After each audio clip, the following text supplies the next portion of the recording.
السلام علیکم ورحمۃ اللہ وبرکاتہ۔ نحمده ونصلي على رسوله الكريم، اما بعد فاعوذ باللہ من الشیطان الرجیم، بسم اللہ الرحمن الرحیم، رب اشرح لي صدری ويسر لي امری واحلل عقدۃ من لسانی یفقهوا قولی۔ ماہ سفر اور توہمات۔ سفر کا مہینہ، سفر قمری کیلنڈر کا یعنی چاند کا دوسرا مہینہ ہے، جس کے حوالے سے لوگوں میں بہت سی غلط فہمیاں پائی جاتی ہیں۔ ایک طرف اس کے ساتھ بہت سی توہمات اور بدشگونیاں وابستہ کر لی گئی ہیں، اور دوسری طرف ان کے خود ساختہ حل بھی تلاش کر لیے گئے ہیں۔ مثلاً اس مہینے میں شادی نہ کرنا، چنے ابال کر محلے میں بانٹنا کہ ہماری بلائیں دوسروں کی طرف چلی جائیں، آٹے کی 365 گولیاں بنا کر تالابوں میں ڈالنا تاکہ بلائیں ٹل جائیں اور رزق میں ترقی ہو، 311 یا زیادہ بار سورۃ مزمل کا پڑھنا، اس مہینے کو مردوں پہ بھاری سمجھنا، اور اس کی 13 تاریخ کو منحوس سمجھنا، جس کو 13 تیزی بھی کہا جاتا ہے۔ لیکن حقیقت یہ ہے کہ ان باتوں کی ہمارے دین میں کوئی حیثیت نہیں، کوئی حقیقت نہیں ہے۔ یہ سب لوگوں کے اپنے ذہن کی خود ساختہ باتیں ہیں۔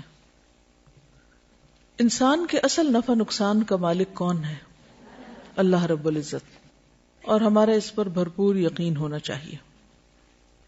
لیکن افسوس کی بات یہ کہ شیطان انسان کو ہر زمانے میں حق سے دور لے جاتا رہا، اور اس کو اللہ کے بارے میں، دین کے بارے میں، خود اپنی ذات کے بارے میں، نفع نقصان کے بارے میں شکوک و شبہات میں مبتلا کرتا رہا۔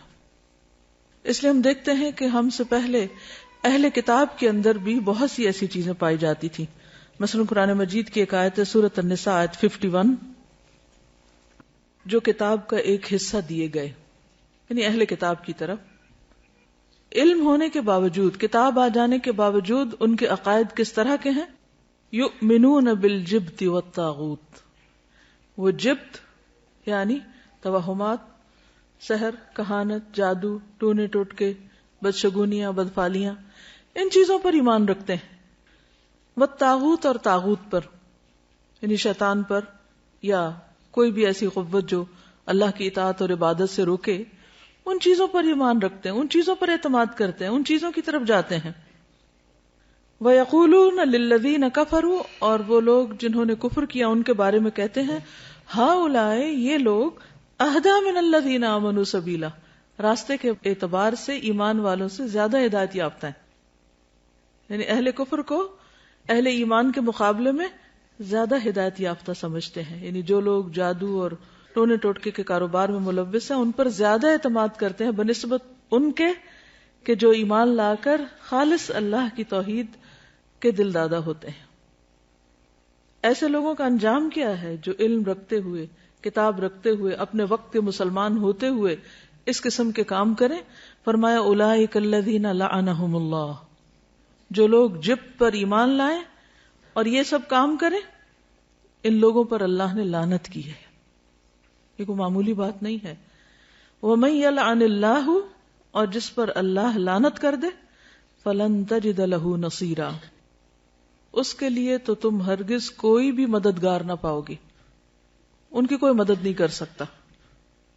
اس لیے بے حد ضروری ہے کہ ہم سب اس معاملے میں بہت احتیاط برتیں۔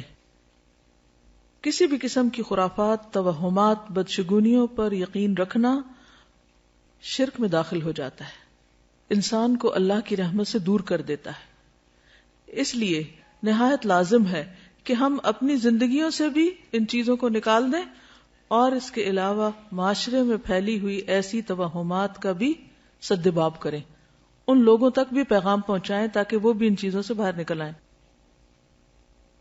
سفر کا مہینہ عام مہینوں کی طرح ایک مہینہ ہے۔ اس میں رسول اللہ صلی اللہ علیہ وسلم نے معمول کی عبادت کے علاوہ نہ کوئی خاص عبادت کی ہے، نہ ہمیں اس کا حکم دیا ہے۔ جیسے ذوالحج میں حج ہوتا ہے، روزے، صدقہ خیرات، تکبیرات وغیرہ، اور اسی طرح محرم میں 10 محرم کا روزہ رکھا جاتا ہے۔ لیکن سفر کے مہینے میں نہ تو کسی روزے کا حکم ہے، کھائیں پیئیں، اور نہ ہی کسی اور خاص عبادت کا حکم ہے۔ اور نہ ہی آپ نے کسی خاص بلا سے بچنے کے لیے خبردار کیا ہے. کہیں بھی یہ نہیں کہا کہ اس مہینے میں بلائیں نازل ہوتی ہیں یا کسی قسم کی کوئی پریشانیاں آتی ہیں یا کسی پہ یہ بھاری ہے اور کسی پہ ہلکا ہے. ہرگز نہیں، کچھ بھی ایسا نہیں. توہمات اور شگون جو اس ماہ سے منسوب کیے گئے ہیں ان کی کوئی حقیقت نہیں. عربوں کے ہاں اس ماہ سے متعلق جو غلط تصورات پائے جاتے تھے اس کی بنیادی وجہ یہ تھی کہ عرب حرمت کی وجہ سے 3 ماہ ذوالقعدہ، ذوالحجہ اور محرم میں جنگ و جدل سے باز رہتے تھے. جنگ نہیں کرتے تھے کیونکہ وہ حرام مہینے تھے، اور انتظار کرتے کہ یہ پابندیاں ختم ہو تو وہ نکلیں اور لوٹ مار کریں جو ان کا پیشہ تھا. لہذا سفر شروع ہوتے ہی وہ لوٹ مار، رہزنی اور جنگ و جدل کے ارادے سے جب گھروں سے نکلتے تو ان کے گھر خالی رہ جاتے. یوں عربی میں یہ محاورہ سفر المکانہ، گھر کا خالی ہونا، مشہور ہو گیا. تو اسی سے لفظ صفر بھی ہے. صفر میں کتنے نمبر ہوتے ہیں؟ کچھ بھی نہیں، خالی. ٹھیک ہے. سفرن اور صفرن کے معنی ہے خالی ہونا. جیسے صفر کا ہندسہ عربی میں کہتے ہیں بیت صفر من المتاع، گھر سامان سے خالی ہو گیا یا گھر سامان سے خالی ہے. ہم بھی جب کسی چیز کی بالکل نفی کرتے ہیں تو کیا کہتے ہیں؟ Zero level.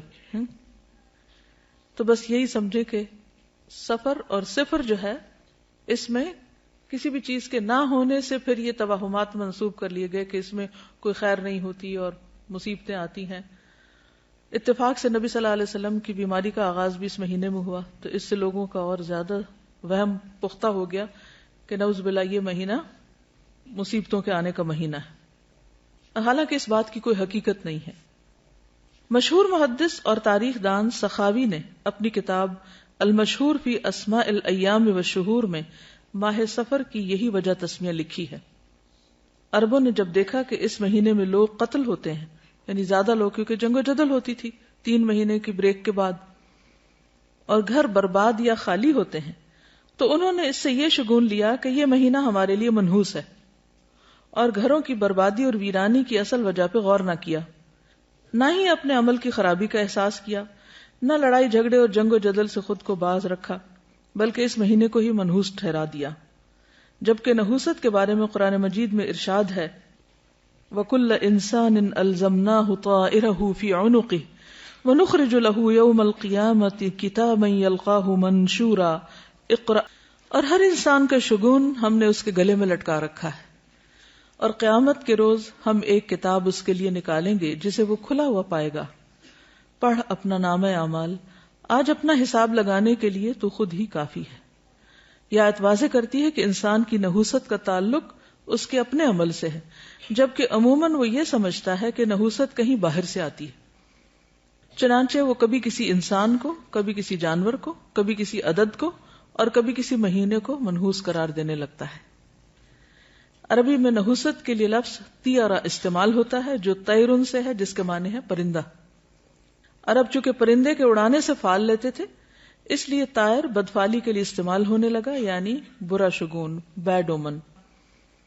اسلام میں کوئی دن، جگہ یا انسان منحوس نہیں، بلکہ دراصل وہ انسان کا اپنا طرز عمل، رویہ، اخلاق اور طریقہ ہوتا ہے جو اس کے لیے مختلف آزمائشوں کا سبب بن جاتا ہے. ارشاد باری تعالیٰ ہے ما اصابک من حسنۃ فمن اللہ وما اصابک من سیئۃ فمن نفسک. کوئی بھلائی جو تمہیں پہنچے تو وہ اللہ کی طرف سے ہے، اور کوئی برائی جو تمہیں پہنچے وہ تمہارے اپنے نفس کی طرف سے ہے. تو اس سے کیا پتہ چلتا ہے کہ برا شگون یا کوئی بری چیز باہر سے نہیں، خود انسان کے اپنے اندر سے آتی ہے. آپ نے دیکھا ہوگا کہ کچھ چہرے دوسروں کے مقابلے میں زیادہ خوبصورت ہوتے ہیں. عام طور پر لوگ میک اپ کر کے یا ظاہری کچھ خوبصورتی کی وجہ سے کوئی معیار مقرر کر لیتے ہیں خوبصورتی کے، اور اس کے مطابق لوگوں کو جانچتے پرکھتے ہیں.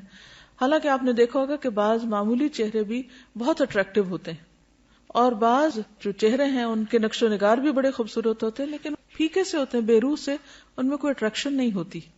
کیا وجہ ہوتی؟ اصل خوبصورتی کس چیز کا نام ہے؟ اندر کی خوبصورتی. جن کا اندر خوبصورت ہوتا ہے، جن کے اندر ایمان ہوتا ہے، تقویٰ ہوتا ہے، خوف خدا ہوتا ہے، ان کے چہروں پر ایک روشنی آ جاتی، ایک نور آ جاتا ہے، خود بخود ان کے اندر ایک اٹریکشن آ جاتی. تو اس کا تعلق رنگ اور بہت نقش و نگار سے نہیں ہوتا، وہ اپنی جگہ سمجھے 5-10% یا چلے 50% ہی کہہ لیں کہ اس کا ایک حصہ ہو سکتا ہے، لیکن جو باقی حصہ ہے وہ انسان کے خیالات، اس کی سوچیں، اس کا کسی بھی چیز کو اپروچ کرنے کا جو انداز ہے یا اس کی نظر ہے یا اس کے جو اعمال ہیں، وہ اس کے لیے خوبصورتی کا ذریعہ بنتے ہیں. جب کسی انسان کے اندر سخت مزاجی ہوتی تو کیا اس کے چہرے سے نظر آتی؟ نرمی چہرے سے جھلکتی؟ محبت چہرے سے جھلکتی؟ یہ سب چیزیں دنیا میں بھی عیاں ہو جاتی ہیں. اور قیامت کے دن بھی کیا ہوگا؟ یوم تبیض وجوہ وتسود وجوہ. بعض لوگوں کو آپ دیکھیں تو ان کی آنکھیں خوفناک سی ہوتی ہیں، بعض لوگوں کی آنکھیں چمکتی ہوتی ہیں، حتیٰ کہ بچوں میں بھی آپ یہ چیز نوٹ کر سکتے ہیں. کچھ آنکھیں بالکل اداس اور ویران ہوتی ہیں، اور عموماً وہ ان کے اندر کے ڈپریشن یا اس خوف کو جو ان کے اندر کہیں جمع ہوا ہے اس کو ظاہر کر رہی ہوتی. جب انسان کے اندر ایک بیزاری ہوتی ہے، گھٹن ہوتی ہے، وہ بھی چہروں سے نمایاں ہوتی. تو اگر آپ واقعی دنیا اور آخرت میں خوبصورت لگنا چاہتے ہیں تو اپنے اندر کو خوبصورت کر لیں، اپنے اندر مثبت سوچیں لائیں. اصل ایمان کیا ہے؟ اصل حیا کیا ہے؟ کہ انسان صرف ظاہر میں کچھ مصنوعی اپنے اوپر چیز نہ ڈال لے، بلکہ اس کے اندر حیا ہو، اس کے سر میں جو خیال آ رہے ہیں اور اس کے دل میں جو کیفیات ہیں اس کے بارے میں وہ کانشیس ہو کہ وہ کیا سوچتا رہتا ہے، کیا دیکھتا ہے، کیا چیز اس کے نزدیک اہمیت ہے. جو لوگ مطلبی ہوتے ہیں، دنیا پرست ہوتے ہیں، خود غرض ہوتے ہیں، لالچی ہوتے ہیں، ان کے چہرے بھی عیاں ہوتے ہیں، وہ بھی چہروں پہ آ جاتا ہے. اور جن کے اندر استغنا ہوتی ہے، عاجزی ہوتی، وہ بھی عیاں ہو جاتی. انسان کا چہرہ جھوٹ نہیں بولتا، انسان زیادہ کچھ چھپا نہیں سکتا. تو چہرے کی فکر کم کیا کریں اور زیادہ فکر اپنے دل کی. محبت، نفرت، غم، خوشی، فکر، پریشانی، ہر چیز سامنے آ جاتی ہے. آپ نے کبھی دیکھا ہوگا کسی محفل میں کوئی شخص اپنے خیالوں میں کھویا ہو اور وہ لاسٹ ہو تو باقی لوگ نوٹ نہیں کر رہے ہوتے کہ اس کو کیا ہے. اگر آپ تھکے ہوئے تو لوگ آپ کو فوراً بتا دیتے ہیں آپ کو کیا. اگر آپ بیمار ہو تو بھی آپ کے چہرے سے پتہ چل رہا ہوتا ہے. کوئی اٹینٹو ہو تو بھی نظر آ رہا ہوتا ہے، اور کوئی بیزار بیٹھا ہو تو بھی نظر آ رہا ہوتا ہے. سب کیفیات جھلکتی. تو اس لیے کل انسان الزمناہ طائرہ فی عنقہ، یہاں گلے میں لٹک رہا ہے، اس کا نام ہے اعمال. ٹھیک ہے نا؟ وہ کون ہے، اس کی پہچان اس کے گلے میں پڑی ہوئی ہے.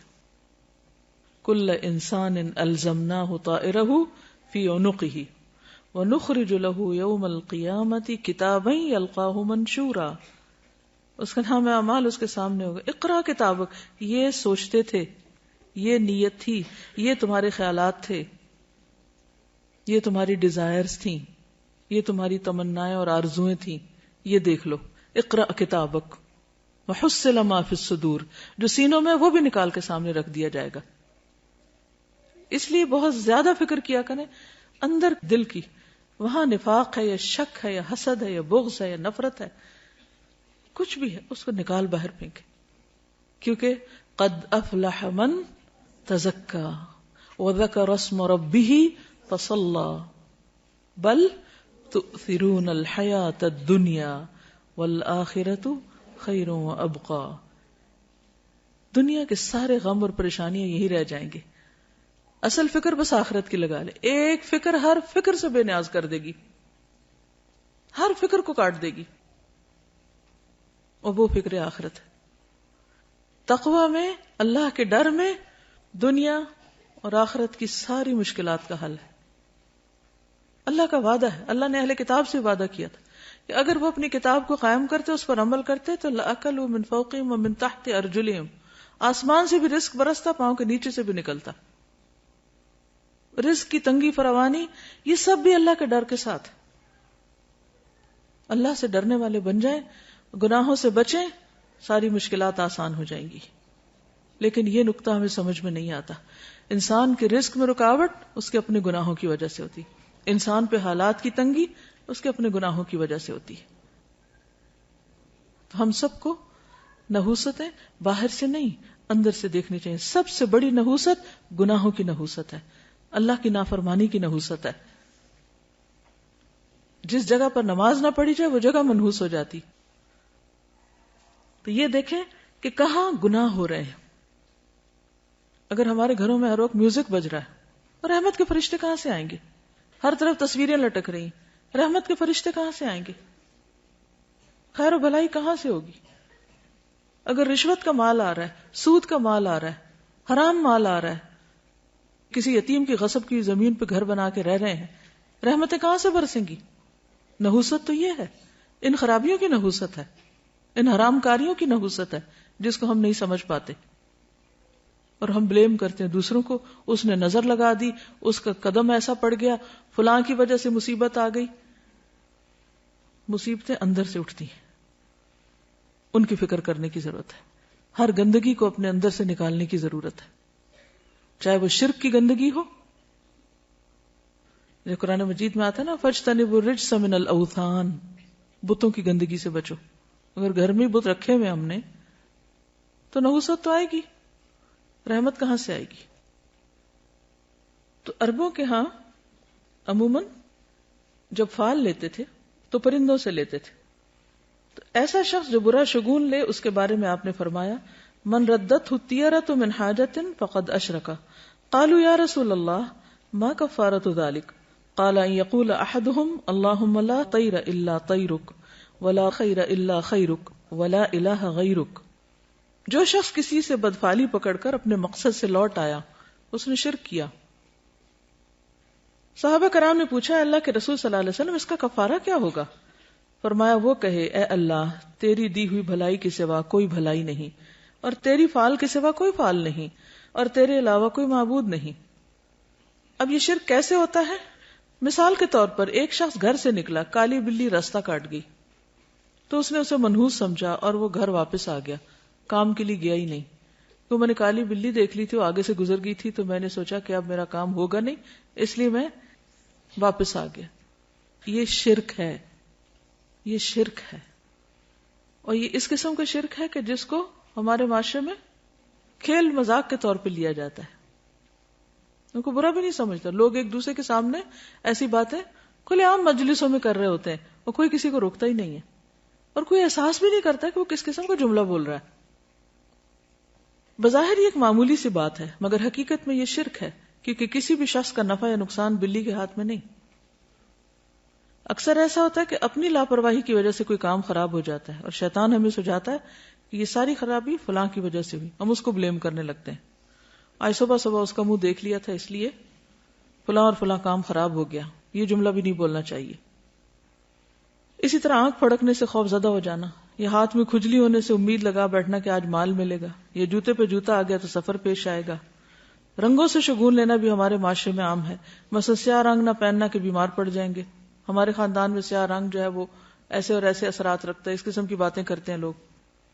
یہ رنگ ہمیں سوٹ نہیں کرتا. یا یہ کہ احترام کے منافی, کیونکہ خانہ کعبہ کا غلاف کالا ہے. سب جوتا نہ پہننا کہ بے ادبی ہوگی, کیونکہ گنبد کا رنگ سبز ہے. تو یہ خود ساختہ طور پر کچھ چیزوں کو حلال یا حرام کر لینا ہے, اس کی بھی ہمیں اجازت نہیں ہے. یعنی اپنے طور پر جو تمہاری زبانیں جھوٹ گھڑتی ہیں کہ یہ حلال ہے یہ حرام ہے, ایسا مت کہو, اس کی اجازت نہیں ہے. یہ سب وسوسے اور توہمات ہیں جن کی حقیقت اس کے سوا کچھ نہیں کہ شیطان انسان کو شرک میں مبتلا کر کے اس کے اعمال ضائع کروائے. یہ سب شیطانی حربے ہیں. یہ توہمات اور بدشگونیاں انسان کو اندر سے کمزور کر دیتی ہیں. انسان پھر کون سا کام کر پائے گا کہ اگر ہر چیز کے ساتھ اس نے کوئی نہ کوئی فکر باندھی ہوئی یا کوئی وہم کرتا ہے. اس کے برعکس اللہ کی ذات پر ایمان اور توکل انسان کو جرت, بہادری اور اعتماد دیتا ہے, اسے جینے کا ڈھنگ سکھاتا ہے. چنانچہ ایسے کسی بھی خیال کو دل سے نکال کر اللہ پر توکل کرتے ہوئے اپنا کام جاری رکھنا چاہیے. عبداللہ بن مسعود سے روایت ہے کہ رسول اللہ صلی اللہ علیہ وسلم نے فرمایا, الطیرۃ شرکن, الطیرۃ شرکن ثلاثا, یعنی 3 بار فرمایا. وما منا الا ولکن اللہ یذہبہ بالتوکل.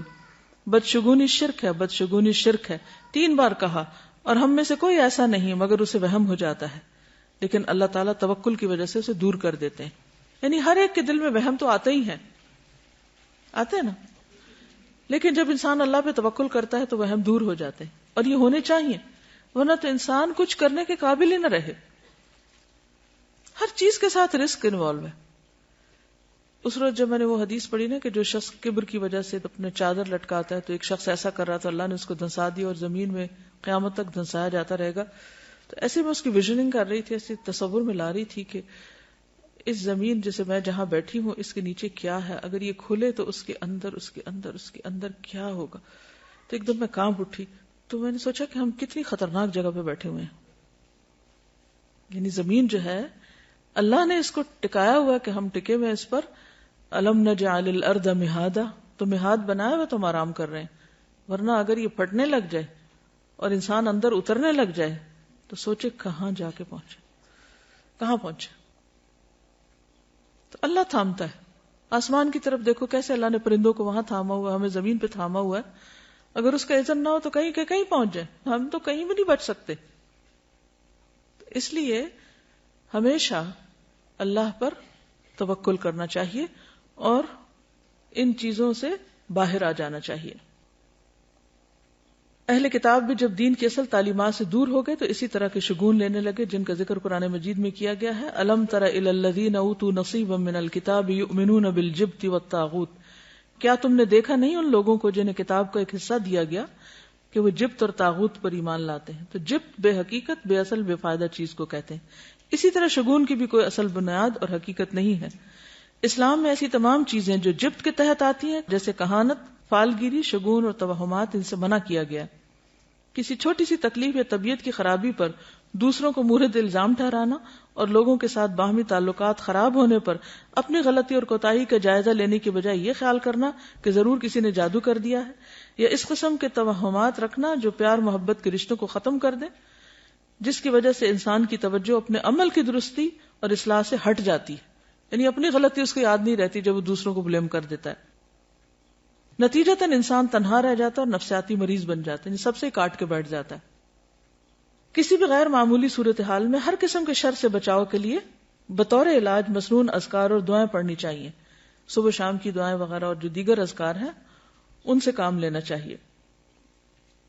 پھر اسی طرح حضرت ابو ہریرہ سے روایت ہے، صحیح بخاری کی روایت ہے کہ آپ صلی اللہ علیہ وسلم نے فرمایا لا عدوى ولا طیر ولا ہام ولا صفر وفر من المجذوم کما تفر من الاسد. مرض کا لگ جانا، نحوست، الو اور سفر کچھ نہیں، اور جزامی سے اس طرح بچو جس طرح شیر سے بچتے ہو. تو اصل بات یہ ہے کہ عربوں کے ہاں کچھ ایسی چیزیں رائج تھیں کہ جن کی وجہ سے وہ بہت زیادہ پریشانیوں کا شکار رہتے تھے. تو نبی صلی اللہ علیہ وسلم نے ان چیزوں کو بے حقیقت بتائی، جو ہم نے پڑھا نا جبت، بے حقیقت، بے فائدہ چیزیں، تو ان میں ان چیزوں کا کچھ ذکر ہے. اب آپ دیکھیے کہ نبی صلی اللہ علیہ وسلم کا یہ جو قول ہے ہامہ، کیا مطلب ہے اس کا؟ ہامہ کوئی چیز نہیں. جب نظر کا وہ دم پڑھتے ہیں نا، جو دعا پڑھتے ہیں اعوذ بکلمات اللہ التامات من کل شر و شیطان و ہامۃ، وہ وہامہ نہیں ہے، وہ ہامہ، الگ الگ ہے وا اور ہامہ. تو یہ ہامہ کیا ہے؟ تو بقیہ کہتے ہیں کہ میں نے محمد بن راشد سے یہ بات پوچھی کہ یہ کیا چیز ہے. تو انہوں نے کہا کہ جاہلیت میں لوگ کہا کرتے تھے کہ جب بھی کوئی شخص مر جاتا ہے اور اسے دفن کیا جاتا ہے تو اس کی قبر سے ایک الو نکلتا ہے. یہ دور جاہلیت کی ایک سوچ ہے. بقیہ کہتے ہیں میں نے سفر کے متعلق پوچھا تو انہوں نے کہا جاہلیت کے لوگ سفر کے مہینے کو منحوس خیال کرتے تھے. وجہ تو پیچھے آپ پڑھ ہی چکے ہیں، اس میں جنگ و جدل بہت ہوتی، قتل و غارت ہوتی، گھر خالی ہو جاتے، تو ان سب چیزوں کو منحوس قرار دیتے. تو نبی صلی اللہ علیہ وسلم نے فرمایا سفر کچھ نہیں، یعنی اس کی نحوست نہیں ہے. محمد بن راشد کہتے ہیں کہ میں نے ان لوگوں کو بھی سنا جو کہتے ہیں کہ سفر ایک پیٹ کے درد کا نام ہے، یعنی ایک بیماری ہے، اور وہ لوگ کہا کرتے تھے کہ یہ متعدی ہوتا ہے، یعنی دوسروں کو لگ جاتا ہے. تو آپ نے فرمایا کہ سفر کی کوئی حقیقت نہیں. ٹھیک ہے، تو یہ جو حدیث ہے نا لا عدوى ولا طیر ولا ہام ولا سفر، یہ سب بے حقیقت چیزیں ہیں، جبت ہے. ٹھیک ہے. اشہب کہتے ہیں کہ امام مالک سے رسول اللہ صلی اللہ علیہ وسلم کی قول لا سفر، سفر کچھ نہیں ہے کے بارے میں سوال کیا گیا تو انہوں نے کہا کہ اہل جاہلیت سفر کے مہینے کو 1 سال حلال کر لیتے اور 1 سال حرام کر دیتے. تو نبی صلی اللہ علیہ وسلم نے فرمایا سفر کچھ نہیں ہے. ابن عباس کہتے ہیں، یہ صحیح بخاری کی روایت ہے، کہ عرب سمجھتے تھے کہ حج کے دنوں میں عمرہ کرنا روئے زمین پر سب سے بڑا گناہ ہے. کیا سمجھتے تھے عرب دور جاہلیت میں؟ کہ حج کے مہینوں میں عمرہ نہیں کیا جا سکتا، بہت بڑا گناہ سمجھتے تھے اس کو. یہ لوگ محرم کو سفر بنا لیتے اور کہتے کہ جب اونٹ کی پیٹھ سستا لے اور اس پر خوب بال اگ جائیں اور سفر کا مہینہ ختم ہو جائے، یعنی حج کے ایام گزر جائیں، تو عمرہ حلال ہوتا ہے. پھر جب نبی صلی اللہ علیہ وسلم اپنے صحابہ کے ساتھ چوتھی کی صبح کو، یعنی ذوالحج کی 4 تاریخ کو حج کا احرام باندھے ہوئے آئے، تو آپ نے انہیں حکم دیا کہ اپنے حج کو عمرہ بنا لیں، پہلے عمرہ بھی کریں. یہ حکم عرب کے پرانے رواج کی بنا پر صحابہ پر بھاری گزرا کہ اچھا، کیونکہ دور جاہلیت میں وہ اس مہینے میں عمرہ نہیں کرتے تھے، حج کے مہینے میں. تو اللہ سبحانہ وتعالیٰ نے ان کو اکٹھا کر دیا، وَأَتِمُّ الْحَجَّ وَالْعُمْرَةَ لِلَّهِ. اور نبی صلی اللہ علیہ وسلم نے بھی حج تمتع کو بہتر قرار دیا، افضل قرار دیا. اسی لیے عبداللہ بن عمر جو تھے وہ اپنے والد سے ناراض ہوئے تھے کہ نہیں، میں تو تمتع کی نیت کروں گا میں، کیونکہ دور جاہلیت کی اس رسم کو بھی کاٹا جا رہا تھا. ہم ویسے پڑھتے ہیں، کہتے ہیں واٹ اے بگ ڈیل، یعنی کہ کیوں اس کو اتنا اسٹرکٹلی لیا جا رہا ہے. اور آپ نے یہ بھی فرمایا کہ قیامت تک کے لیے حج اور عمرہ اکٹھے ہو گئے ہیں. تو یہ عربوں کی دور جاہلیت کی رسم کے خلاف تھا. تو اس پر صحابہ پر یہ بات بھاری گزری. تو انہوں نے پوچھا یا رسول اللہ، عمرہ کر کے ہمارے لیے کیا چیز حلال ہو گئی؟ فرمایا تمام چیزیں حلال ہو جائیں گی، پھر حج کے لیے احرام دوبارہ باندھنا ہوگا، کیونکہ وہ تو ایک ہی احرام پہن کے آتے اور اسی میں حج کرتے تھے. تو یہ جو اونٹ کی پیٹھ کے بال اگنا دوبارہ کا مطلب کیا ہے کہ جب حج کا سفر ایک دفعہ آ گئے تو پتہ نہیں کہاں کہاں سے لوگ آئیں گے. الا کل دامر یاتین من کل فج عمیق. تو اتنا سفر کرتے تھے کہ اونٹوں کی پیٹھوں کے بال جو تھے وہ بےچارے گھس گھس کے بالکل ننگی ہو جاتی تھی. پھر وہ لا کے چھوڑ دیتے. وہ مہینہ حج کے مناسک وغیرہ ادا ہو رہے ہیں لیکن عمرہ نہیں کرتے تھے. اتنے میں دوبارہ بال آ جاتے تھے، یعنی کہ واپسی کی تیاری شروع ہو گئی. تو کبھی وہ محرم کو سفر بنا لیتے کہ یہ تو حج کا مہینہ نہیں ہے، اس لیے اس میں ہم عمرہ کر لیتے ہیں، اور پھر جو اصل سفر ہوتا اس کو محرم قرار دے دیتے. اس کو قرآن مجید میں کیا کہا گیا؟ سورۃ التوبہ آیت 37، انما النسیء زیادۃ فی الکفر. نسی کیا ہوتا تھا؟ مہینوں کا عدل بدل. یضل بہ الذین کفروا، اہل کفر اس سے گمراہ کیے جاتے، یعنی کرنے والے تو چند ایک ہوتے، باقی سب کو بھی مس لیڈ کرتے. یحلونہ عاما ویحرمونہ عاما، کسی مہینے کو 1 سال حلال کر لیتے اور اگلے سال اسی کو حرام قرار دے دیتے. تو عموماً حرام مہینے کو اپنی مرضی کرنے کے لیے حلال کر لیا کرتے تھے. اور اس کی ضرورت کیوں پیش آتی؟ تاکہ وہ جو دور جاہلیت کے توہمات اور غلط رسمیں تھیں ان کو پورا کر سکیں. لیواطئوا عدۃ ما حرم اللہ، تاکہ گنتی پوری کریں جو اللہ نے حرام قرار دیا. فیحلوا ما حرم اللہ، تو صرف اس گنتی پوری کرنے کے لیے اللہ کی حرام کردہ چیز کو اپنے ہاتھ میں لے کر اس کو حلال کر دیتے. زین لہم سوء اعمالہم، ان کے اعمال ان کے لیے خوبصورت بنا دیے گئے. واللہ لا یہدی القوم الکافرین، اللہ کافر قوم کو ہدایت نہیں دیتا. تو سفر جو ہے اس کی کوئی حقیقت نہیں. اور کس چیز کی حقیقت نہیں؟ حامہ کی نہیں. ٹھیک ہے، حامہ کیا ہے؟ الو، ٹھیک، جو قبر سے نکلتا ہے. اچھا، یہ جو تصور تھا نا کہ مردہ جو ہے اس کے اندر سے الو نکلتا ہے، تو پھر وہ کہتے ہیں کہ وہ الو گھر میں آتا ہے اور آ کے مردے کی باتیں بتاتا ہے کہ اس کے ساتھ کیا ہوا ہے. یعنی اس قسم کی خرافات بھی ہیں. اور پھر یہ بھی کہا جاتا ہے کہ مقتول کی کھوپڑی سے پرندے کا نکلنا اس وجہ سے ہے کہ وہ پھر پیاسا بھٹکتا رہتا پرندہ جب تک کہ انتقام نہ لے لیا جائے، یعنی مقتول کا انتقام نہ لے لیا جائے. تو وہ آوازیں نکالتا ہے اور لوگوں کو کہتا ہے. وہ ایک خاص پرندہ تھا کروان، جس کی طرف یہ بات منسوب کی جاتی ہے، کیونکہ وہ بولتا ہے پرندہ، تو پھر اس کا بولنا جو ہے وہ اس کو منحوس سمجھا جاتا ہے.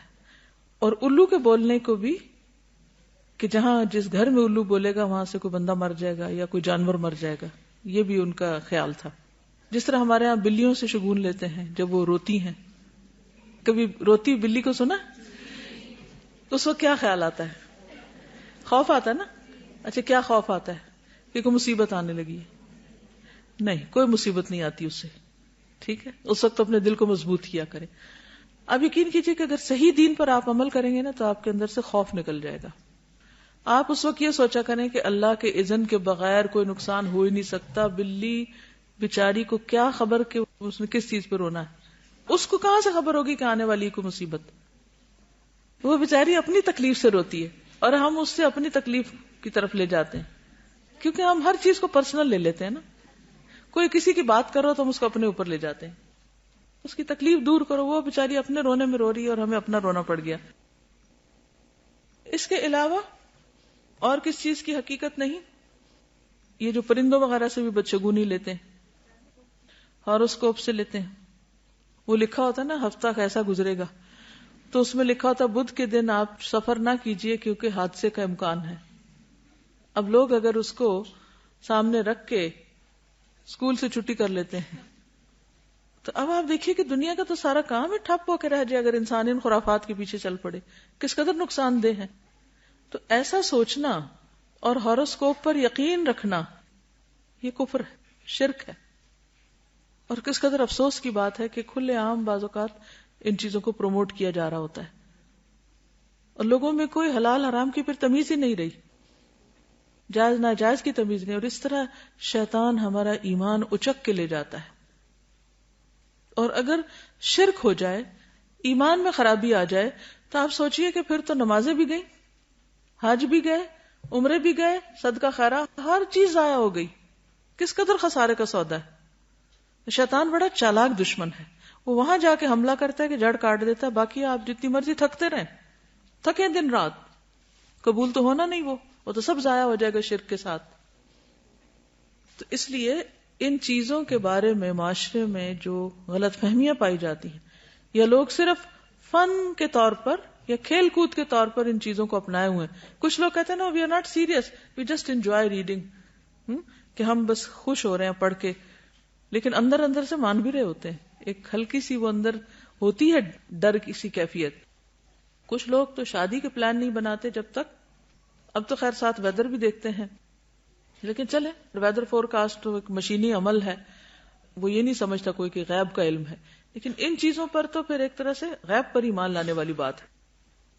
انہی شیطان نے اگر اس کو یہ کہا کہ شرک نہ بھی ہم بولیں لیکن ہم اس کو صرف ایک فن یا ایک جسٹ فار انجوائمنٹ کے طور پہ بھی لیتے ہیں تو ہم اس کو انڈائریکٹلی پروموٹ ہی کر رہے ہوتے ہیں اور لوگ پھر اس کو چھوڑ نہیں پاتے.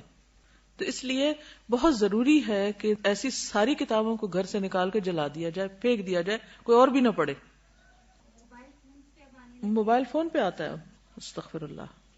یعنی کہیں نہ کہیں سے کوئی نہ کوئی جو جدید ذرائع کمیونیکیشن ہے ان کے ذریعے بھی لوگوں کو انوالو کر لیا گیا. تو آپ دیکھیں نا کہ کس قدر خرابی ہے کہ بچنا کس طرح مشکل ہو گیا. آپ صلی اللہ علیہ وسلم فرمایا تھے کہ میری امت میں شرک کس طرح داخل ہو جائے گا، جیسے سیاہ رات میں سیاہ پتھر پر سیاہ چونٹی، کہ نظر بھی نہ آئے، پتہ بھی نہ چلے. دیکھیں اس قسم کی جو بھی چیزیں ہوتی ہیں نا، اس میں اگر آپ یہ کہیں کہ ہم پورا یقین نہیں رکھتے تو اس کی وجہ سے شک میں مبتلا ہونا بھی غلط ہے. تو شک والی چیز کو بھی چھوڑ دینا چاہیے. پھر اسی طرح بیماروں سے نفرت کرنا اور یہ سوچنا کہ یہ ضرور بیماری مجھے اس سے لگ گئی ہے یا لگے گی، یہ وہم بھی نہیں کرنا چاہیے. کیونکہ آپ دیکھیے کہ جب ایک وائرس پھیلتا تو ہر ایک کو تو نہیں لگتا نا.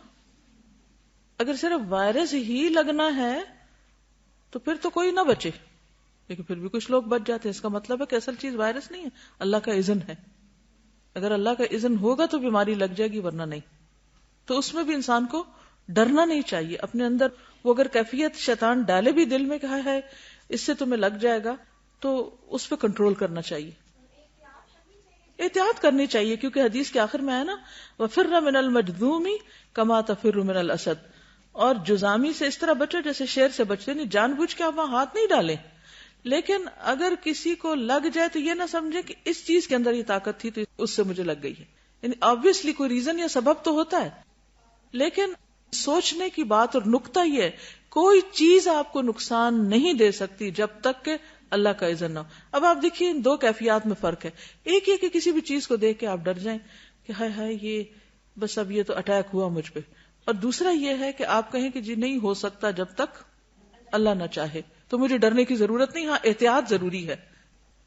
پھر آپ دیکھیے کہ یہاں پر جو تیارہ کا لفظ استعمال ہوا ہے نا، تیارہ، اور تیارہ کا مطلب کیا ہوتا ہے؟ فال، شگون لینا. دور جاہلیت میں ہر طرح کے شگون لیتے تھے لوگ، اچھے بھی اور برے بھی. ابو حسان کہتے ہیں کہ بنو عامر قبیلے کے 2 آدمی حضرت عائشہ کے پاس آئے اور کہا کہ نبی صلی اللہ علیہ وسلم کے حوالے سے ابو ہریرہ یہ حدیث بیان کرتے ہیں کہ گھر، عورت اور گھوڑے میں نحوست ہوتی. حضرت عائشہ غصے میں آ گئی. فرمایا اس ذات کی قسم جس نے محمد صلی اللہ علیہ وسلم پر فرقان نازل کیا، رسول اللہ صلی اللہ علیہ وسلم نے ایسی بات نہیں فرمائی. آپ نے تو فرمایا تھا کہ جاہلیت والے ان چیزوں سے برا شگون لیتے تھے. یعنی دور جاہلیت میں ان 3 چیزوں کو منحوس سمجھا جاتا تھا، کیونکہ آپ نے تو یہ فرمایا نا کہ کوئی بیماری لا ادوا، یعنی کوئی بیماری متعدی نہیں، نہ برے شگون کی کوئی حقیقت ہے، اور نظر لگنا برحق ہے. نظر لگتی ہے، یہ آپ نے خود فرمایا. اب بتا دیا نا کہ کیا ہوتا ہے اور کیا نہیں. اور جہاں تک پرندے سے شگون لینے کی حقیقت ہے جو عرب کیا کرتے تھے، تو ابو بردہ کہتے ہیں کہ میں عائشہ رضی اللہ تعالی عنہا کے پاس آیا اور کہا امی جان مجھے کوئی حدیث بیان کرے. ام المومنین تھی نا، تو اکثر صاحب ان کو امی بھی کہتے تھے. جو آپ نے رسول اللہ صلی اللہ علیہ وسلم سے سنی ہو. انہوں نے کہا کہ رسول اللہ صلی اللہ علیہ وسلم نے فرمایا پرندہ اپنی تقدیر کے مطابق اڑتا ہے، یعنی جہاں اللہ نے اس کے لیے مقدر کیا دائیں جانا یا بائیں جانا، وہ اس وجہ سے نہیں دائیں جاتا یا بائیں کہ وہ بتانا جاتا ہے کہ کسی کے لیے کوئی کام اچھا یا برا، یعنی وہ قسمت کے فیصلے نہیں کرتا ایک یا دوسری طرف اڑ کر. اور آپ کو اچھی فال پسند تھی، یعنی نبی صلی اللہ علیہ وسلم کو. پھر اسی طرح اس کے بارے میں سعد بن ابی وقاص کی ایک حدیث ہے.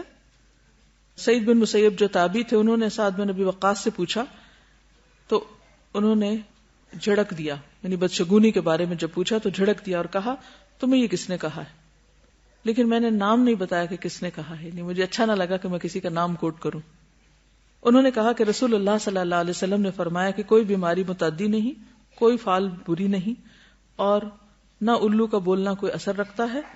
اگر بدشگونی ہوتی تو گھوڑے، بیوی اور گھر میں ہوتی. یعنی ہے نہیں، یہ دور جاہلیت کا خیال ہے. اگر ہوتی تو ایسا ہوتا جب تم سنو کہ فلاں علاقے میں طاعون کی بیماری پھیل گئی ہے تو وہاں نہ جاؤ، اور اگر تم اس علاقے میں ہو تو وہاں سے مت نکلو. تو اس کا کیا مطلب؟ جب یہ منع کیا کہ وہاں نہ جاؤ اور اگر کسی مجزومی کو دیکھو تو وہاں سے ہٹ جاؤ، تو اس کا مطلب ہے کہ وہ لگ جائے گی تم کو؟ نہیں، اس کا مطلب یہ کہ احتیاط برتو. کسی بیماری کا لگنا یا نہ لگنا، نفع یا نقصان، وہ صرف اللہ کے اذن سے ہے. چونکہ یہ چیزیں سبب بن جاتی ہیں اور انسان کو وہم میں مبتلا کر دیتی ہیں اور پریشان رکھتی ہیں. اور بہت سی بیماریوں کا تعلق سوچ سے بھی ہوتا ہے. تو جب انسان وہ چیز بار بار سوچنے لگتا ہے تو وہ اس کے اندر بھی کت ہونے لگتی ہے اور وہ چیز اثر کر جاتی. آج کل ڈاکٹر ہر بیماری کا علاج کہتے ہیں ٹینشن نہ لیا کریں. ٹینشن کیا؟ اس چیز کو سر پہ سوار کر لینا. یہ اسٹریس اور خوف اور اس طرح کے جو توہمات ہیں، یہ ہمارے اندر ایسے ہارمونز ریلیز کرتے ہیں کہ جو ہماری امیونٹی کو افیکٹ کرتے ہیں اور پھر واقعی وہ بیماریاں لگنے لگتی ہیں.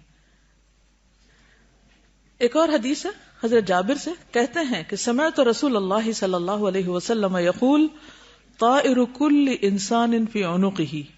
جابر کہتے ہیں کہ میں نے رسول اللہ صلی اللہ علیہ وسلم کو فرماتے ہوئے سنا کہ ہر انسان کا شگون اس کی گردن میں لٹکا ہوا ہے، یعنی وہ خود اپنے اچھے یا برے حالات کا ذمہ دار ہے. اور جہاں تک اس چیز کا تعلق ہے کہ اگر نحوست ہوتی تو عورت، گھر اور گھوڑے میں ہوتی. ان 3 چیزوں کا ذکر کیوں ہے؟ بیوی، گھر اور سواری کا، کیونکہ یہ ہر ایک کی ضرورت ہے اور عام طور پر انسان کا ان چیزوں سے واسطہ پڑتا ہے. گھر میں وہ رہتا ہے، ساتھ اس کا کمپینین، اور پھر باہر نکلے تو سواری. تو امام نووی نے مسلم کی شرح میں لکھا ہے کہ گھر کی نحوست سے مراد اس کا تنگ ہونا، برے پڑوسی اور ان کی اذیتیں ہیں. عورت کی نحوست سے مراد اس کی زبان کی تیزی، یعنی بد اخلاقی، اس کا بے حیا اور بد کردار ہونا. گھوڑے کی نحوست سے مراد اس کا سواری کے قابل نہ ہونا، یعنی اس پہ کوئی سواری نہ کر سکے. بعض گھوڑے اکڑتے ہیں نا، یعنی وہ اگر ان کو آپ اس پہ سوار ہو تو وہ اگلے ٹانگیں اٹھا دیتے. جہاد کے لیے استعمال نہ ہونا، یعنی نیکی کے کام میں سواری کا استعمال نہ ہونا، یہ نحوست ہے. اور یہ بھی کہا گیا کہ قیمت زیادہ مگر استعمال کم. رات ہی میری کسی سے بات ہو رہی تھی اور ان کا بار بار اصرار یہی تھا کہ اچھی گاڑی لینے میں حرج کیا ہے. میں نے کہا اچھی کی حد کیا ہے؟ ایک حد ہونی چاہیے.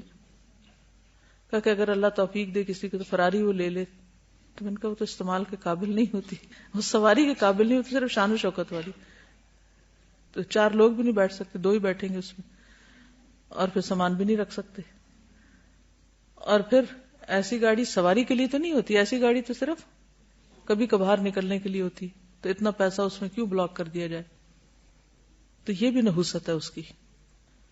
اسی طرح خادم کی نحوست سے مراد اس کا بد اخلاق ہونا, اپنی ذمہ داریوں کو پورا ادا نہ کرنا. اور ایک قول یہ بھی ہے کہ نحوست سے مراد عدم موافقت. عدم موافقت کیا ہوتی ہے؟ کمپیٹیبلٹی کا نہ ہونا, انڈیفرنٹ ہونا, انڈرسٹینڈنگ نہ ہونا, ایک دوسرے کے ساتھ نہ بننا, یہ نحوست ہوتی. ہر وقت لڑائی, ہر بات پہ اختلاف, ہر بات پہ جھگڑا, ہر بات پر فتنہ فساد, ہر چیز الٹ لینا, ہر چیز میں نیگیٹیوٹی. یہ ہے نحوست کہ انسان اپنی کیا دوسروں کی بھی زندگی حرام کر کے رکھ دیتا ہے, بیوی بچوں کی بھی اور بھی جو آس پاس کے لوگ ہیں.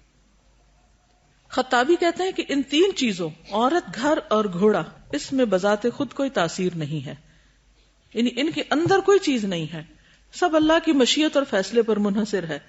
3 چیزوں کا اس لیے خصوصی طور پر ذکر ہے کہ انسان کو سب سے زیادہ واسطہ انہی چیزوں سے پڑتا ہے, ورنہ کوئی بھی چیز ایسے ہو سکتی ہے کہ جو انسان کے لیے فائدے کی بجائے نقصان کے ذریعے ہو. اب اگر کسی کو یہ شک پڑ گیا, وہم ہو گیا کہ کسی گھر میں اس کو خوشی ملنے کی بجائے تکلیف ہے, یا اس کا دل نہیں لگتا, یا اس کے لیے ایک وحشت سی ہے, ایک فیلنگ ہوتی ہے نا ہر گھر کی. میں اکثر سوچتی ہوں مختلف بلڈنگز کو دیکھ کر کے, ایک بلڈنگ میں جا کے خاص طرح کی سیرینٹی ہوتی ہے, ایک پیس ہوتا ہے, ایک اچھی فیلنگ ہوتی ہے, خوشی کی سی کیفیت ہوتی ہے, اور ایک میں جا کے وحشت ہونے لگتی ہے. ایسا کیوں ہوتا ہے؟ کچھ شہروں میں, کچھ علاقوں میں, کچھ گھروں میں, کچھ لوگوں کے پاس, کچھ سڑکوں پہ, کچھ ایریاز میں ایک عجیب سی بے سکونی اور وحشت ہوتی, اور کچھ جگہوں پر آپ جاتے تو ایک دم آپ کا دل کھل جاتا ہے. ایسا کیوں ہوتا ہے؟ ایک تو یہ کہ اللہ نے ہر چیز کو فرق بنایا, اور کچھ انسانوں کی اپنی خرابیاں ہیں جن کی وجہ سے کچھ علاقے بنجر ہو جاتے ہیں, بارشیں نہیں ہوتی, لوگ وہاں زکوٰۃ نہیں دیتے, صدقہ خیرات نہیں ہوتا, تو وہی زمین جو ہے وہ انسان کے لیے منحوس ثابت ہو جاتی. ایک حدیث میں آتا ہے کہ ایک دن ایک شخص نے عرض کیا, یا رسول اللہ صلی اللہ علیہ وسلم, پہلے ہم ایک مکان میں رہا کرتے تھے جس میں ہمارے افراد کی تعداد بھی زیادہ تھی اور ہمارے پاس مال بھی بہت تھا. پھر ہم ایک دوسری جگہ منتقل ہو گئے تو ہمارے آدمیوں کی تعداد بھی کم ہو گئی اور مال بھی تھوڑا رہ گیا. آپ نے فرمایا اس مکان کو چھوڑ دو جو برا ہے, اس جگہ میں نہ رہو بس. یعنی اس کا مطلب کیا ہے کہ اگر کسی جگہ رہتے ہوئے انسان کو تکلیف ہے تو پھر کیا کرے؟ ہٹ جائے. حل تو یہی ہے نا, اپنے آپ کو بلا وجہ اذیت نہ دے. اسی طرح اگر بیوی بد اخلاق ہو تو کیا حل بتایا گیا؟ لقیط بن صبرہ سے روایت ہے کہ میں نے کہا, یا رسول اللہ صلی اللہ علیہ وسلم, میری بیوی ہے اور اس کی زبان میں کچھ ہے, یعنی وہ بد زبان ہے. آپ نے فرمایا اس کو طلاق دے دو. میں نے کہا, یا رسول اللہ, ایک مدت تک میرا اور اس کا ساتھ رہا ہے اور میرا اس سے ایک بچہ بھی ہے. فرمایا اس کو نصیحت کرو, اگر اس میں بھلائی ہے تو سمجھ جائے گی, اور ایسے مت مارنا جیسے اپنی لونڈی کو مارتے ہو, یعنی غلاموں خادموں کو جو مارتے ہو اس طرح نہیں مارنا اس کو, یعنی اس کا ایک مقام ہے بیوی کا. تو بہرحال اس سے بھی رہنمائی ملتی ہے کہ کچھ رشتے تو نہیں چھوڑے جا سکتے, لیکن کچھ رشتے ایسے ہیں کہ جن سے پھر انسان کا رہنا دوبر ہو جاتا ہے. اگر کوئی شخص ہر وقت گالی دے رہا ہے اور کوئی شخص ہر بات پر نکتہ چینی کر رہا ہے تو آپ اپنا ایمان کس حد تک بچا سکتے ہیں؟ ایک لمٹ ہوتی ہے نا ہر چیز. اور پھر اس میں آپ دیکھیے کہ اس شخص کی وہ نحوست اصل میں کیا ہوئی, پھر کیا ہوئی؟ اس کی بد اخلاقی ہوئی نا, وہ نحوست ہے. بحیثیت انسان اس کے بس میں کچھ نہیں ہے. تو کسی بھی چیز سے کہ یہ کتاب میں نہیں لے رہی کیونکہ یہ کتاب کا رنگ سبز ہے اور ہمارے ہاں سبز رنگ ہم کو سوٹ نہیں کرتا, تو یہ چیز نہیں ہونی چاہیے. نہ سبز رنگ میں کچھ ہے نہ کتاب میں کچھ ہے. ہاں اگر کسی کتاب کے اندر کوئی ایسی چیزیں لکھی ہوئی ہیں جو اللہ کو پسند نہیں, تو ہو سکتا ہے اس کا کچھ اثرات ہوں, لیکن کسی بھی چیز کی برائی یا کسی بھی گناہ کی بہرحال اپنی نحوست ہوتی ہے. مگر عام چیزوں کو منحوس قرار دینا یہ درست نہیں. نحوست پکڑنا شرک ہے. علاج اس کا توکل ہے, اور کسی کام سے صرف شگون پکڑ کے رک جانا یہ بھی شرک ہے. رسول اللہ صلی اللہ علیہ وسلم نے فرمایا جس نے کہانت کی، کہانت کیا ہوتا ہے؟ کاہنوں کے پاس جانا، جادوگروں کے پاس جانا، غیب کی خبریں بتانے والوں کے پاس جانا، یا جس کے لیے لی گئی یا کی گئی، یا جو بدشگونی لیتے ہوئے سفر سے واپس آ گیا، وہ اعلی درجات تک رسائی حاصل نہیں کر سکتا۔ اس حدیث کو دونوں معنوں میں دیکھیے۔ دنیا میں بھی اگر کوئی شخص کوئی کام کرنے کا ارادہ کر رہا ہے اور راستے میں اس نے کوئی چیز دیکھ لی اور واپس آ گیا تو اعلیٰ درجے تک پہنچ سکتا ہے۔ کوئی امتحان دینے سے واپس آ گیا، یا کوئی پڑھنے لکھنے سے، یا کوئی بزنس کرنے سے واپس آ گیا۔ مثلا ایک شخص کے لیے بڑی اچھی اپرچونٹی تھی، بہت اچھا بزنس کر سکتا تھا، وہ نکلا اور راستے میں کوئی اس نے ایسی چیز دیکھی کہ جس سے اس نے بلا وجہ شگون لیا یا بدشگونی لی اور کام سے رک گیا، تو جس خیر کا وہ پانے والا تھا اس کو نہ پا سکا۔ اسی طرح کوئی کام انسان کرنے کو نکلا ہے اور اس کام میں اس کے آخرت کے درجے بہت بلند ہونے تھے، لیکن اس نے کوئی ایسی چیز دیکھی کہ جس کی وجہ سے وہ پیچھے ہٹ گیا، تو اس نے ایک اپرچونٹی کھو دی۔ تو یہ جو اپرچونٹیز ہم کو ملتی ہیں یا مواقع زندگی میں ملتے ہیں، ان مواقع کو توہمات کی وجہ سے نہیں کھونا چاہیے۔ اس سے انسان دنیا اور آخرت دونوں کا نقصان کرتا ہے۔ اور بہت سی کامیابیاں رسک، خطرات کے ساتھ وابستہ ہوتی ہیں، رسک پر مبنی ہوتی ہیں۔ اونچا اڑنے کے لیے رسک لینا پڑتا ہے، اور جو پہلے ڈر کے بیٹھ جائے کہ میں سیڑھی پہ چڑھا تو کیا پتا نیچے گر جاؤں، تو بہتر ہے کہ میں سیڑھی پہ نہ ہی چڑھوں، یا گاڑی میں بیٹھا تو ضرور اس کا ایکسیڈنٹ ہو جائے، یا میرے ساتھ آج فلاں بیٹھ گیا ہے تو میں نیچے اتر جاتا ہوں، کیا پتا اس کی موت لکھی ہو تو میری بھی نہ آ جائے ساتھ۔ حالانکہ جس کی لکھی ہے اسی کی آنی ہے۔ رات مجھے ایک فون آیا کہ کسی کی ایکسیڈنٹ کا اور پھر ڈیتھ کا۔ 23 سال کا لڑکا، نوجوان بالکل، امام مسجد تھا اور بہت اس کو دین کا شوق، تو اس نے اپنی بیوی کو، شادی ہوئی ابھی کچھ مہینے پہلے، اپنی بیوی کو یہ نیا تعلیم الاسلام آ رہا ہے آپ کا، اس میں داخلہ دلوایا، اور بہت ہی خوش تھا کہ میں اس کو کورس کروانا چاہتا ہوں، اور بیوی کو لے کر موٹر سائیکل پر بیٹھ کے یونیفارم خریدنے گیا، اور ایک ٹرالر سے ٹکر ہوئی، وہ فوت ہو گیا، بیوی کو کچھ بھی نہیں ہوا، حالانکہ پیچھے بیٹھی تھی۔ ظاہر ہے کہ وہ بیچاری بچی اب عدت میں وہ آ بھی نہیں سکے گی، پلس یہ ہے کہ اس کے لیے ایک بہت بڑا حادثہ ہے۔ لیکن اب کیا کوئی یہ سمجھے کہ یہ کورس منحوس ہے یا یونیفارم منحوس تھا؟ کس کو منحوس قرار دینا چاہیے؟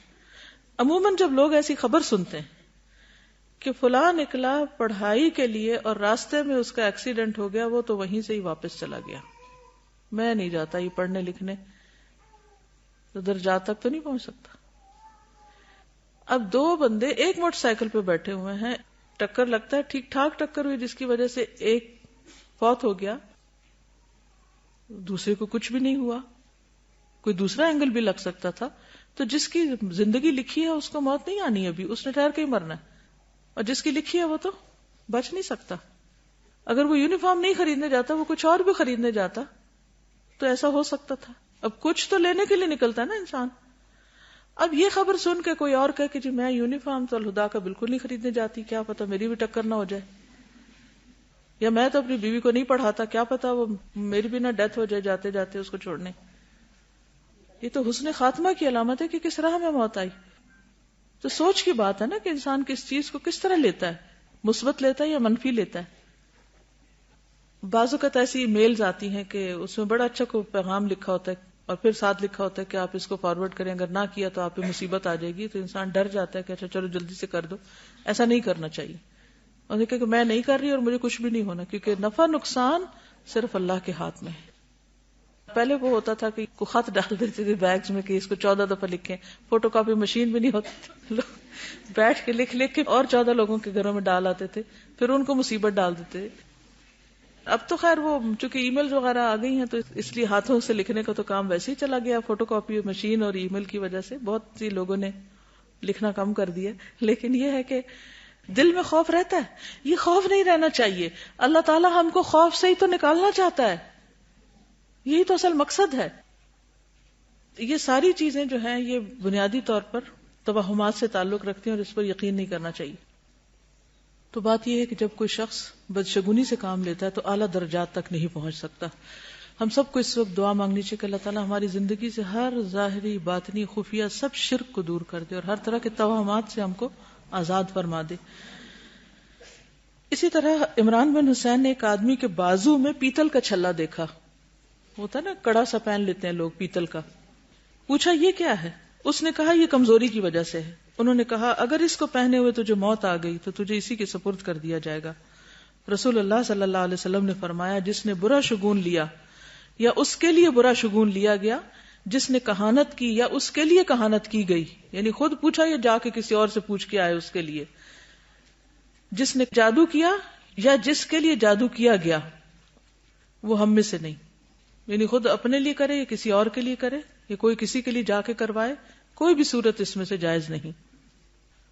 نبی صلی اللہ علیہ وسلم نے فرمایا میری امت کے 70,000 لوگ بغیر حساب کے جنت میں داخل ہوں گے.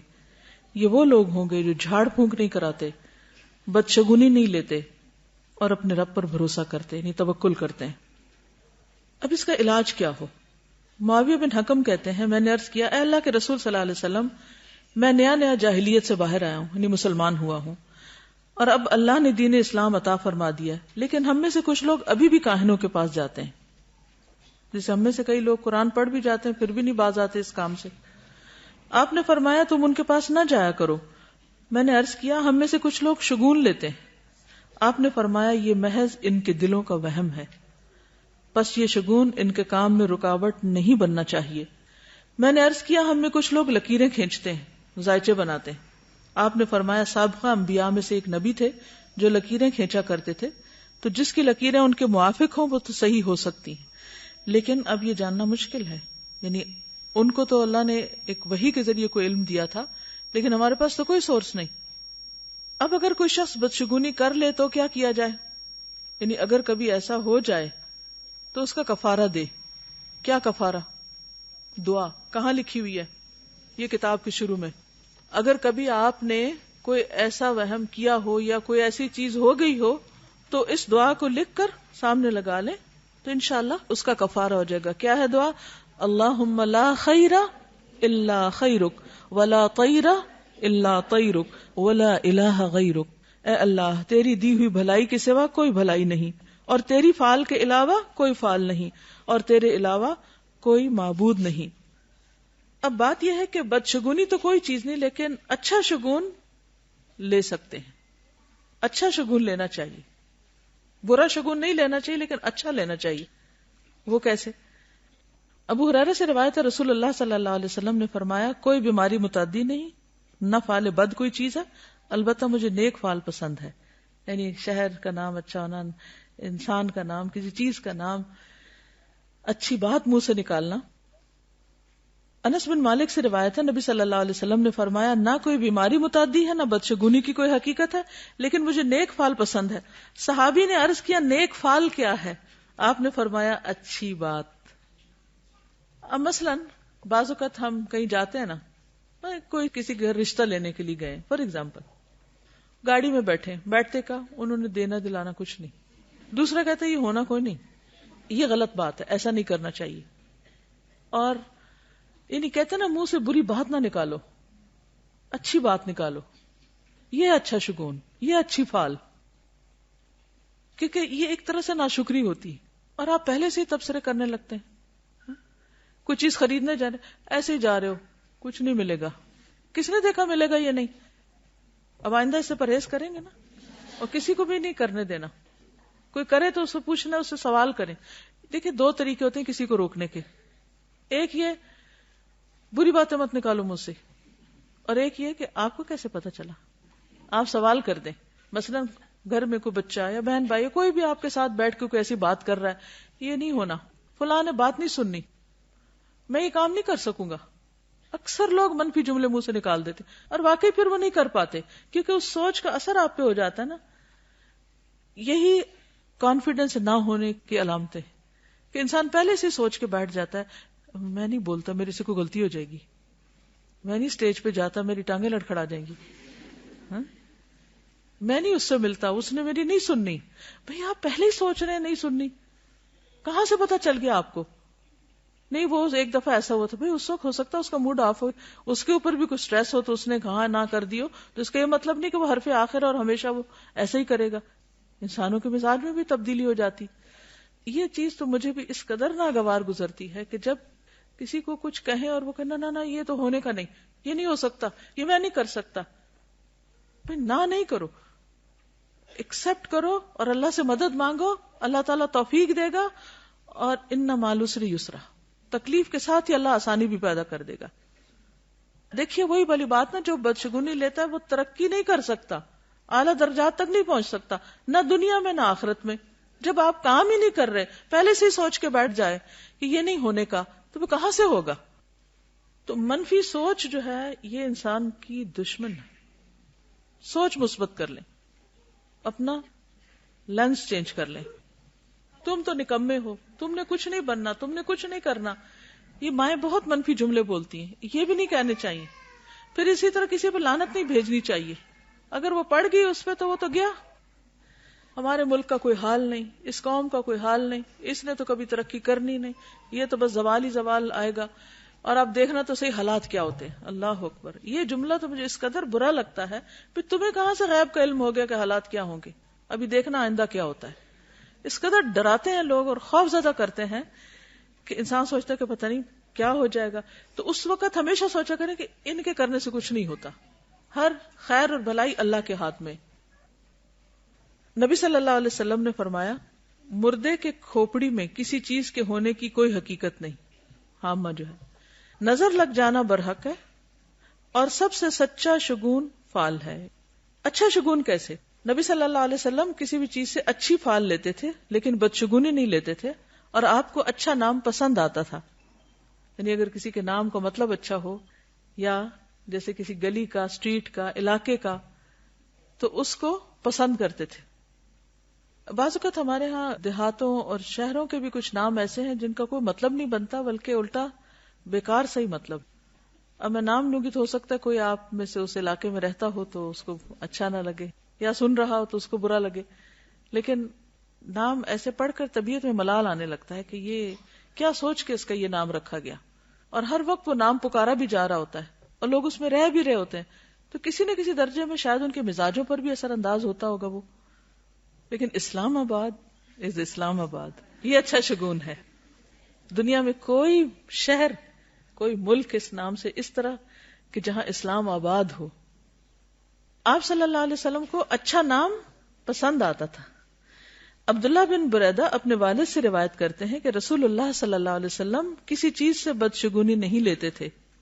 یعنی کسی چیز سے بھی آپ گھبراتے نہیں اور نہ ہی کسی وہم کا شکار ہوتے تھے. یعنی کہ یہ اسٹرانگ ہونے اور بریو ہونے کی علامت ہے. لیکن جب کسی کو عامل بنا کر کہیں بھیجنے کا ارادہ کرتے، یعنی کسی کو کوئی ڈیوٹی دیتے، تو اس کا نام پوچھتے. اگر اس کا نام پسند آ جاتا تو اس کے ساتھ خوش ہو جاتے اور خوشی کے آثار آپ کے چہرے پر نظر آتے. اور اگر اس کا نام آپ کو ناپسند ہوتا تو کراہت کی علامتیں آپ کے چہرے میں دکھائی دیتی. اسی طرح جب کسی بستی میں داخل ہوتے تو اس کا نام پوچھتے. اگر اس کا نام پسند آ جاتا تو آپ خوش ہو جاتے اور خوشی کے آثار نظر آنے لگتے. اور اگر نام ناپسندیدہ ہوتا تو چہرے پر ناپسندیدگی کے آثار نظر آتے تھے. چہرے کو سچا ہونا چاہیے نا. ہم بعض اوقات ایک مصنوعی سی اپنے اوپر وقار اور اپنے جذبات کو کنٹرول کر کے بالکل ووڈن فیس دکھاتے ہیں کہ کو پتہ نہیں چلتا کہ ہم خوش ہیں یا ناراض ہیں یا کون ہیں. دوسروں کو بھی حیرت میں ڈالے رکھتے ہیں. تو انسان کو غمی خوشی اس کا اظہار معقول حد میں کرنا چاہیے. نہیں کہ اتنا ہی اس میں کھو جائے کہ آس پاس بھول جائے، وہ غلط ہے. اسی طرح عبداللہ بن صائب بیان کرتے ہیں کہ حدیبیہ کے سال حضرت عثمان بن عفان نے بیان کیا کہ سہیل کو ان کی قوم نے بھیجا تاکہ اس شرط پر صلح کر لیں کہ اس سال مسلمان واپس لوٹ جائیں. قریش آئندہ سال 3 دن کے لیے مکہ کو مسلمانوں کے لیے خالی کر دیں گے. تو رسول اللہ صلی اللہ علیہ وسلم نے سہیل کے آنے کی خبر پر کیا فرمایا تھا؟ اللہ نے تمہارا کام آسان کر دیا. یہ ہے اچھی فال لینا، یعنی اچھے نام سے اچھا گمان رکھنا اور اچھے مقصد کی امید رکھنا. اور یہ ایک طرح سے اللہ سے اچھا گمان رکھنا ہے. عام طور پر لوگ بے سوچے سمجھے ماڈرن ناموں کے پیچھے بھاگ رہے ہوتے ہیں، حالانکہ ان کا کوئی خاص مقصد نہیں ہوتا. انس رضی اللہ عنہ سے روایت ہے کہ نبی صلی اللہ علیہ وسلم جب کسی کام کے لیے باہر نکلتے تو آپ کو یہ اچھا لگتا کہ یہ سنے کہ یا راشد یا نجیح، یعنی اچھی بات کوئی کرے، کام ہو جائے گا، کامیاب ہو جائے گا. نجاح کامیابی کو کہتے ہیں نا. پھر اسی طرح انس بن مالک سے روایت ہے کہ رسول اللہ صلی اللہ علیہ وسلم نے فرمایا، میں نے ایک رات وہ دیکھا جو سونے والا دیکھتا ہے. کیا؟ گویا کہ ہم عقبہ بن رافع کے گھر میں ہیں اور ہمارے پاس ابن طاب قسم کی تازہ کھجوریں لائی گئی. ابن طابق. تو میں نے اس کی تعبیر یہ سمجھی کہ دنیا میں ہماری عظمت ہوگی اور آخرت میں بچاؤ ہوگا اور ہمارا دین بہت عمدہ ہوگا. یعنی اچھی تعبیر کرنا. یعنی بعض لوگ خواب کی بھی بری تعبیر کر دیتے ہیں تو اس سے بھی بچنے کو کہا گیا. اگر اچھی بات سمجھ میں آتی ہے تو بولو، انشاءاللہ اچھا ہو جائے گا، اور اگر کوئی بری بات زبان پہ آ رہی ہے تو اس کو روک لو. ابو ہریرہ سے مروی ہے کہ رسول اللہ صلی اللہ علیہ وسلم نے کوئی بات سنی جو آپ کو اچھی لگی تو فرمایا کہ ہم نے تمہارے منہ سے اچھی پھال لی، اخذنا فألک من فیک. تو خلاصہ کیا ہے کلام کا؟ اچھی باتیں بولیں، مثبت باتیں کہیں، امید والی باتیں کریں، پر امید رہیں، مثبت سوچ رکھیں. مثلا اگر کوئی سفر پہ جا رہا ہے تو کیا کہنا چاہیے؟ تم نہ جا سکو، کہنا چاہیے؟ نہیں، کیونکہ اگر اس نے جانا تو جائے گا لیکن دل خراب کر کے جائے گا نا. تو اچھی کسی کی کوئی خبر سن کے تم اسے اچھے کلمات نکالنے چاہیے، برے کلمات نہیں نکالنے چاہیے. بچوں کو بددعائیں دینا، لوگوں کے ساتھ برا بھلا سلوک کرنا، یہ ساری چیزیں زندگیوں کو حرام کر دینے والی ہوتی ہیں. جی ہاں، وہ بھی اس میں آتی ہے کہ وہ جو لکیریں دکھاتے ہیں اور ذائچے نکلوانا، اور بعض تاریخوں کو منحوس سمجھنا، بعض دنوں کو منحوس سمجھنا، بعض لوگوں کو منحوس سمجھنا، بعض مہینوں کو شادی کے لیے منحوس سمجھنا، یہ ساری چیزیں جو ہیں ان کی کوئی حقیقت نہیں اور ایسے کرنا بالکل درست نہیں. اصل بات یہ ہے کہ انسان کو اللہ پہ بھروسہ کرنا چاہیے. قل لن یصیبنا الا ما کتب اللہ لنا. جب کوئی نقصان پہنچے، جیسے یہ کہہ رہی ہے نا کہ بعض لوگ استخارہ کرتے ہیں، اس وقت اطمینان ہوتا ہے، وہ کام کر لیتے ہیں، پھر کچھ عرصے کے بعد اسی کام میں کوئی نقصان بھی ہو جاتا ہے تو پھر کہتے ہیں ہم نے تو استخارہ کیا تھا اور بڑا اچھا تھا لیکن اب یہ میرے ساتھ ایسا کیوں ہو گیا. تو بات یہ ہے کہ اللہ کا فیصلہ ہے، جب جو چاہے کرے. کیا کہنا چاہیے؟ قل. جب کوئی تکلیف آ جائے، نقصان ہو جائے تو استخارے کو نہیں بلیم کرنا چاہیے، اور نہ اس کی میننگ کو، نہ کسی خواب کو، اور نہ اللہ کے فیصلے کو. کہو لن یصیبنا الا ما کتب اللہ لنا، کہ یہ تکلیف ہمارے لیے لکھی ہوئی تھی، یہ ہماری تقدیر کا حصہ تھی، کہ ہمیں ہرگز کوئی بھلائی یا برائی نہیں پہنچتی مگر وہ جو اللہ نے ہمارے لیے لکھ لی، وہی ہمارا مولا ہے. اور ایمان والوں کو اللہ پر توکل کرنا چاہیے. بعض لوگوں نے ایک موضوع حدیث گھڑی ہوئی ہے کہ جو شخص مجھ کو ماہ سفر گزرنے کی بشارت دے گا میں اس کو جنت کی بشارت دوں گی. بالکل غلط بات ہے اور اس کو حدیث کہنا بھی نہیں چاہیے. اس میں آپ دیکھیے کہ مثلا سیدنا طاؤس کا ایک قصہ ہے کہ وہ اپنے ساتھی کے ساتھ ایک سفر پہ جا رہے تھے. راستے میں کسی مقام پر کوا کائیں کائیں کرتا ہوا گزرا. یہ سن کر ان کا ساتھی بول اٹھا خیر ہو، بھلائی ہو. تو وہ فوراً کہنے لگے کہ اس میں کون سی بھلائی ہے؟ کہنے لگے میں تمہارے ساتھ سفر نہیں کر سکتا. انہوں نے اس کو چھوڑ دیا، کیونکہ ایسی کمپنی میں انسان جب رہتا ہے تو لا محالہ وہ پیسیولی وہ اثرات انسان کے اوپر آتے جاتے ہیں، جس کا نقصان یہ ہوتا ہے کہ انسان پھر یعنی بغیر سوچے سمجھے ان چیزوں کا شکار ہو جاتا ہے. اسی طرح آپ ایک سواری سے اتر آئے تھے کہ جس پہ لعنت کی گئی تھی. ایک جگہ پر آپ نے نماز نہیں پڑھی تھی کیونکہ سب لوگ وہاں سوئے رہ گئے تھے اور کوئی نماز کے لیے نہیں اٹھا تھا. تو اب آپ دیکھیے کہ جس کمرے میں جس گھر میں لوگ نماز ہی نہ پڑھیں تو نحوست تو وہاں اترنی.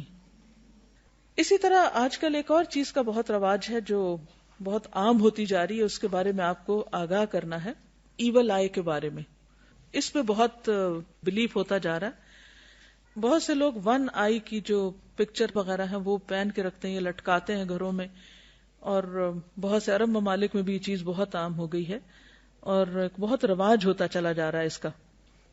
تو ان کا بلیف کیا ہوتا ہے؟ یہ دجال کی آنکھ سے وہ اس کو مشابہت قرار دیتے ہیں. اس کے پیچھے بلیف کیا ہے ان لوگوں کا کہ اس سے بری قسمت سے چھٹکارا ہوتا ہے. نہیں اگر وہ ون آئی لٹکائی بھی ہے یا کہیں رکھی بھی ہے اور ہم دوسروں کی نظر سے بچ سکتے ہیں. ایول آئی سے بچنے کے لیے اسے گلے میں لٹکا کے رکھتے ہیں. بعض لوگ چھری رکھتے ہیں بچوں کے سرہانے نیو بورن کے ساتھ کہ پھر ان کو نظر نہیں لگے گی، اور بھی اس طرح کی خرافات ہیں. اور وہ اس کا کانسیپٹ کیا ہے کہ وہ جو آئی انہوں نے لٹکائی بھی ہے یا کہیں اور گھر میں یا اپنے گلے میں، تو یہ کہ یہ لوگوں کی کمینگی کو دیکھتی رہتی ہے اور لوگوں کی توجہ ہماری طرف آنے کے بجائے اس کی طرف مبذول ہو جائے گی اور ہم نقصان سے بچ جائیں گے. تو ایسی کوئی چیز گلے میں لٹکانا یا پہننا یا گھر میں لٹکانا یہ بھی شرک میں آ جاتا ہے، اس سے بھی بچنا چاہیے. تو اصل بات کیا ہے، میسج کیا ہے؟ میسج یہ ہے کہ انسان کو اللہ پر بھروسہ کرنا چاہیے، اللہ پر توکل کرنا چاہیے. جب کوئی تکلیف آئے تو کیا پڑھنا چاہیے؟ حسبنا اللہ و نعم الوکیل. جب کوئی خوف آئے، جب ڈر لگے، جب سمجھے کہ ناکام نہ ہو جائیں کہیں، جیسے موسیٰ علیہ السلام نے جب پیچھے فرعون اور اس کے لشکر تھے اور آگے سمندر تھا اور بنی اسرائیل چلا اٹھے کہ اب ہمارے ساتھ کیا ہوگا، تو انہوں نے کیا کہا؟ قال کلا ان معی ربی سیہدینی. میرے ساتھ میرا رب ہے، وہ مجھے سیدھے رستے کی رہنمائی دے گا، وہ ضرور میری رہنمائی کرے گا. اور پھر یہ دعا کہ حسبی اللہ لا الہ الا هو علیہ توکلت وہو رب العرش العظیم. حضرت مغیرہ نے معاویہ بن ابی سفیان کو لکھا کہ رسول اللہ صلی اللہ علیہ وسلم ہر نماز کے بعد جب سلام پھیرتے تو یہ دعا پڑھتے تھے، لا الہ الا اللہ وحدہ لا شریک لہ لہ الملک ولہ الحمد وہو علی کل شیء قدیر اللہم لا مانع لما اعطیت ولا معطی لما منعت ولا ينفع ذا الجد منک الجد. جو بندہ ہر نماز کے بعد یہ پڑھ رہا ہو تو وہ توہمات کا شکار نہیں ہوتا. اللہ کے سوا کوئی معبود نہیں، ترجمہ اس کا، وہ اکیلا ہے، اس کا کوئی شریک نہیں، تمام بادشاہت اسی کے لیے ہے اور تمام تعریف اسی کے لیے ہے، وہ ہر چیز پر قدرت رکھنے والا ہے. اے اللہ، نہیں کوئی روک سکتا جو آپ عطا کرنا چاہیں. جہاں خیال آئے نا کہ ہائے یہ فلاں شخص میرا کام نہیں کر کے دے گا یا یہ کام ہوگا نہیں یا یہاں رکاوٹ آ جائے گی، تو آپ کیا سوچیں؟ کوئی روک نہیں سکتا، کوئی خیر نہیں روک سکتا، کوئی میرا رزق نہیں روک سکتا، کوئی میری کامیابی مجھ سے نہیں چھین سکتا. سب کچھ میرے رب کے ہاتھ میں ہے، اسی پر میرا بھروسہ ہے. اور کوئی دے نہیں سکتا جو آپ نہ دینا چاہیں، اور نہیں فائدہ دے سکتی کسی بزرگی والے کو اس کی بزرگی.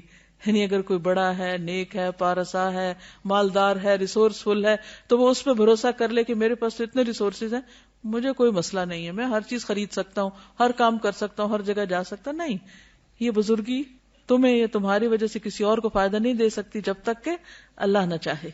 ٹھیک ہے؟ تو اصل بات کیا ہے جو نبی صلی اللہ علیہ وسلم نے اس صحابی کو فرمائی تھی نا کہ دیکھو سارے لوگ مل کر اگر تمہیں کوئی نفع دینا چاہیں، کوئی نفع نہیں دے سکتا جب تک اللہ نہ چاہے، اور سب مل کر اگر تمہیں کوئی نقصان پہنچانا چاہے، کوئی نقصان نہیں دے سکتا جب تک اللہ نہ چاہے. قلم رکھ دیے گئے اور سیاہی خشک ہو گئی. اصل فیصلہ یہی ہے. تو اصل نفع اور نقصان اللہ کے ہاتھ میں ہے. یہی چیز انسان کی توحید کو پختہ کرتی ہے. اسی پہ ہمارا علیہ توکلت و الیہ انیب. آج کے لیے اتنا ہی کافی ہے. جزاکم اللہ خیرن. سبحانک اللہم و بحمدک نشہد ان لا الہ الا انت نستغفرک و نتوب الیک. السلام علیکم و رحمۃ اللہ وبرکاتہ.